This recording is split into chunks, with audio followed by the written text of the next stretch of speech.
అఘోరాలు నిత్యంగా శ్మశానంలో నివసించరు. ఉమ్, శ్మశానవాసి అయినటువంటి ఈశ్వరుడు కూడా నిత్యంగా శ్మశానంలో ఉండడు. ఉమ్, ఎప్పుడు రావాలో అప్పుడే వస్తాడు. ఎందుకంటే ఆయన ఒక కాటి కాపరి. అక్కడ ఓకే.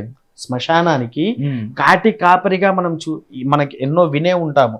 ఒక కాటి కాపరి ఈశ్వరుడు అని చెప్పేసేసి మనం అనుకుంటూనే ఉంటాము. అవునా?